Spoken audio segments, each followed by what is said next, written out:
It's piles. Piles గది ముచ్చట.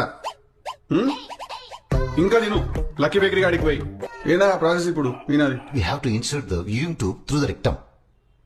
It's called colonoscopy. నాకు మనిషి రై నీకు చేసిందేనా It's రాజు? called colon. ఏముంటుంది దాంట్లో? ఏముండదు, ఒక పైప్ ఉంటది, దానికి నాకు ఒక కెమెరా ఉంటది, అది నీకు అడుపులకు పంపిస్తారు. అబ్బాయి పేడ పెడతారా? ఏడ ప్రాబ్లం ఏడున్నది? ఆడనే వాళ్ళు ఇంకేడా. ఆ సినిమాలో చూసిరు కదా, ఆ సినిమాలో చూసినట్టు ఈ కొలనోస్కోపీలు, ఈ కెమెరాలు పెట్టడాలు, ఈ మోడర్న్ ట్రీట్మెంట్ అదంతా ఏం అవసరం లేదు. Without any risk, without any harm మీరు మీ పైల్స్ ప్రాబ్లం నుంచి బయటపడొచ్చు. అవును, మీరు విన్నది కరెక్టే. ఆయుర్హర్ష ఆయుర్వేద నేచురల్ రెమెడీస్ తోని, నేచురల్ ట్రీట్మెంట్ తోని, ఆయుర్వేదిక్ ట్రీట్మెంట్ తోనే మీ పైల్స్ ప్రాబ్లం నుంచి వీళ్ళు మిమ్మల్ని వెంటనే బయటపడేస్తారు. అయితే ఎందుకు ఆలస్యం?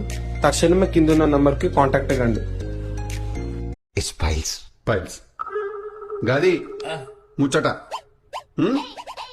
ఇంకా నేను లక్కీ బేకరీ గాడికి పోయి ఏదా ప్రాసెస్ ఇప్పుడు వినాది. We have to insert the viewing tube through the rectum. It's called colonoscopy. నాకు మనిషి రై నీకు చేసిందేనా It's రాజు? called colon. ఏముంటుంది దాంట్లో? ఏముండదు, ఒక పైప్ ఉంటది, దానికి నాకు ఒక కెమెరా ఉంటది, అది నీకు అడుపులకు పంపిస్తారు. అబ్బాయి పేడ పెడతారా? ఏడ ప్రాబ్లం ఏడున్నది? ఆడనే వాళ్ళు ఇంకేడా. ఆ సినిమాలో చూసిరు కదా, ఆ సినిమాలో చూసినట్టు ఈ కొలనోస్కోపీలు, ఈ కెమెరాలు పెట్టడాలు, ఈ మోడర్న్ ట్రీట్మెంట్ అదంతా ఏం అవసరం లేదు. Without any risk, without any harm మీరు మీ పైల్స్ ప్రాబ్లం నుంచి బయటపడొచ్చు. అవును, మీరు విన్నది కరెక్టే. ఆయుర్హర్ష ఆయుర్వేద నేచురల్ రెమెడీస్ తోని, నేచురల్ ట్రీట్మెంట్ తోని, ఆయుర్వేదిక్ ట్రీట్మెంట్ తోనే మీ పైల్స్ ప్రాబ్లం నుంచి వీళ్ళు మిమ్మల్ని వెంటనే బయటపడేస్తారు. అయితే ఎందుకు ఆలస్యం? తక్షణమే కిందున్న నంబర్ కి కాంటాక్ట్ అవ్వండి.